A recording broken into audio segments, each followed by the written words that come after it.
Alors bonjour mes amis, cette semaine on va retrouver Pierre dans une belle expérience qui me parle beaucoup. Alors Pierre est convoqué devant le Grand Conseil. Je ne sais pas si vous avez déjà eu à répondre d'actes que vous avez faits devant des gens qui sont là non simplement en leur nom personnel mais au nom d'une collectivité. Lorsqu'on est convoqué à la cour, lorsqu'on est convoqué dans ces lieux qui vont nous demander de rendre compte de ce que l'on a pu faire, accomplir. Et Pierre, rempli de l'Esprit Saint, plutôt que d'être rempli de peur, c'est déjà un bon départ, parce que si on arrive tout tremblant et tout inquiet, c'est pas sûr que ça tournera pas au vinaigre. Alors, tout rempli d'Esprit Saint, déclare: « Chef du peuple et ancien, nous sommes interrogés aujourd'hui pour avoir fait du bien à un infirme. » Alors, imaginez-vous que c'est toute une injure que d'avoir fait du bien à un infirme et que d'avoir fait que lui qui ne marchait pas soit maintenant debout et soit en train de vivre une vie d'homme et non plus une vie d'infirme. Et l'on nous demande comment cet homme a été sauvé. Alors, fort heureusement, Pierre va leur dire que non pas que c'est lui, mais sachez-le donc, vous tous ainsi que tout le peuple d'Israël. Il s'affirme avec beaucoup de liberté et beaucoup de confiance. Ce n'est plus un homme qui a peur et qui se sent menacé par ceux qui voudraient bien l'impressionner pour le dominer et le contrôler. C'est un homme qui est en pleine possession de lui-même et qui sait très bien où est sa place et où est la place de Dieu et où est la place de Jésus, le Christ. Alors, c'est grâce au nom de Jésus, crucifié par vous, il nomme bien la réalité, il ne la cache pas, il est en pleine conscience. Ressuscité par Dieu, alors on voit l'opposition. C'est grâce à lui que cet homme se trouve là devant vous, guéri. C'est la pierre que vous avez rejetée.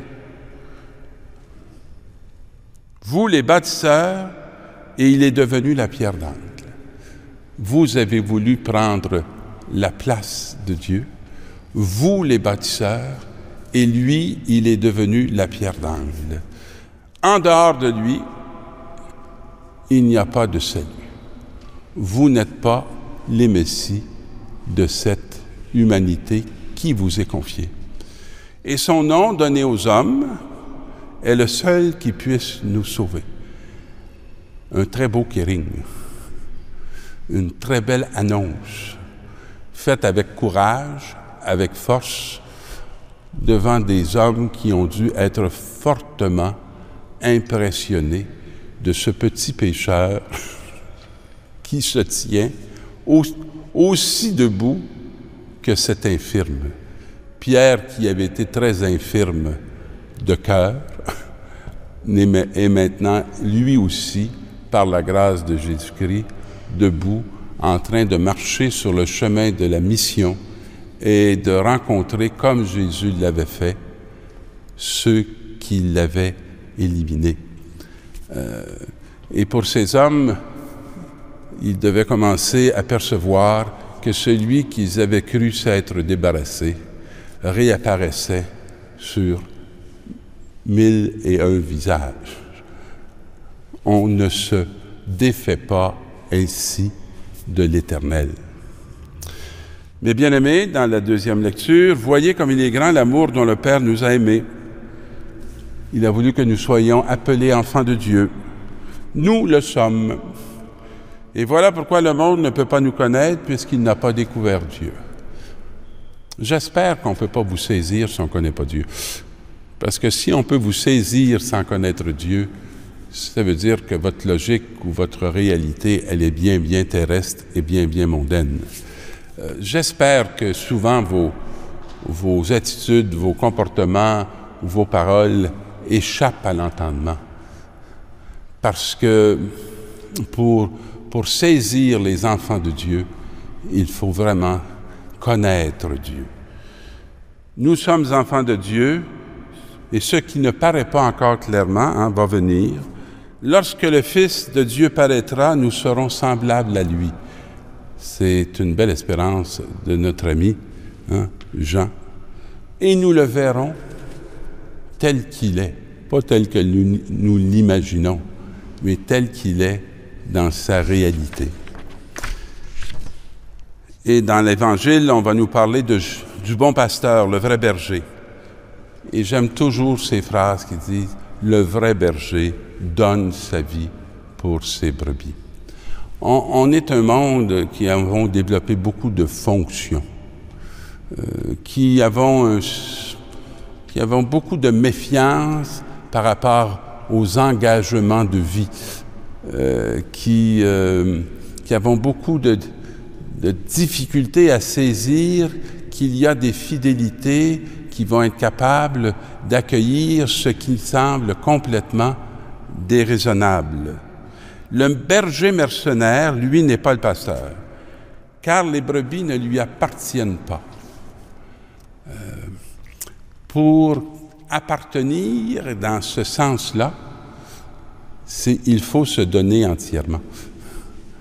Tu es à moi et moi je suis à toi. Ce n'est pas un langage de commerce, c'est un langage d'alliance.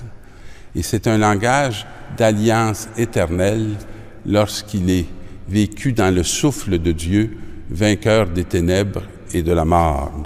Alors, le mercenaire, s'il voit venir le loup,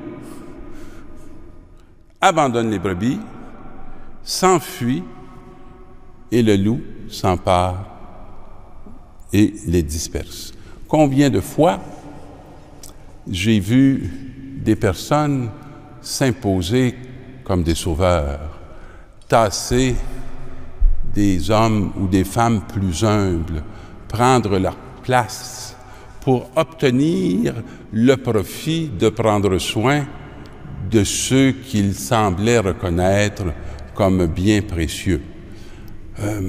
Chaque fois que j'entends des discours qui disent « j'ai tout fait pour toi », ça ne résonne rarement à mes oreilles comme un grand don, mais comme une grande prise de possession.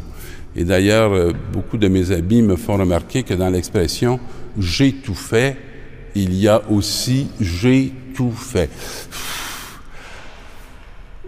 Le mercenaire, lorsqu'il ne tirera plus profit de ce qu'il possède, va s'enfuir et laissera ceux qu'il a dominés aux loups qui vont venir les dévorer.